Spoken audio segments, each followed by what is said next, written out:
আসসালামু আলাইকুম বন্ধুরা, কেমন আছেন? আশা করি সবাই ভালো আছেন। আজকে আলহামদুলিল্লাহ 2025 রমজান মাসের প্রথম তারাবির নামাজ হবে।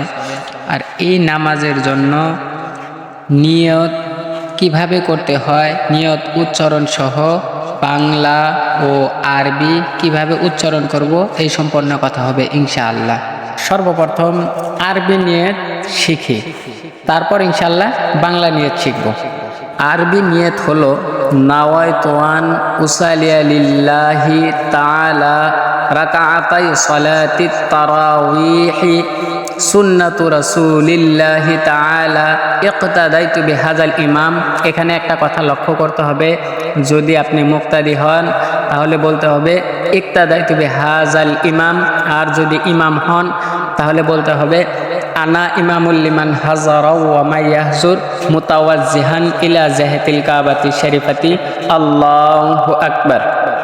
আবারও বলি, নাওয়াইতু আন উসাল্লিয়া লিল্লাহি তাআলা রাকাআতাই সালাতিত তারাওয়িহি সুন্নাতু রাসূলিল্লাহি তাআলা ইকতাদাইতু বিহাযাল ইমাম মুতাওয়াজ্জিহান ইলা জাহাতিল কাবাতি শরীফাতি আল্লাহু আকবার। এই হলো আরবি নিয়ত। এবার আসুন আমি আপনি বাংলা নিয়ত কিভাবে করব একটু জানি। তো বাংলা নিয়ত করতে হলে এরকমভাবে করতে হবে, তারাবির 2 রাকাত সুন্নত নামাজ। এখানে 2 রাকাত বলে নিতে হবে, কারণ তারাবি যেহেতু 2 রাকাত করে পড়া হয়, তো এখানে বলে নিতে হবে তারাবির 2 রাকাত সুন্নত নামাজ কিবলামুখী হইয়া এই ইমামের পিছনে পড়তাইছি আল্লাহু আকবার। এটাই। আবারও বলি, তারাবির 2 রাকাত সুন্নত নামাজ এই ইমামের পিছনে কিবলামুখী হইয়া পড়তেছি আল্লাহু আকবার। এই হলো বাংলা নিয়ত।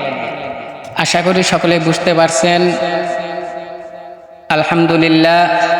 যদি এই ভিডিও থেকে আপনি কিছু শিক্ষা পেয়ে থাকেন, কিছু বোঝেন, দয়া করে ভিডিও শেয়ার করবেন, যাতে আমাদের অন্য ভাই বোন এটার দ্বারা শিখতে পারে ও বুঝতে পারে। আর চ্যানেলে নতুন হলে সাবস্ক্রাইব অবশ্যই করবেন নতুন নতুন ভিডিও পাওয়ার জন্য। ইনশাআল্লাহ দেখা হচ্ছে পরের ভিডিওতে। আসসালামু আলাইকুম ওয়া রাহমাতুল্লাহি ওয়া বারাকাতুহু।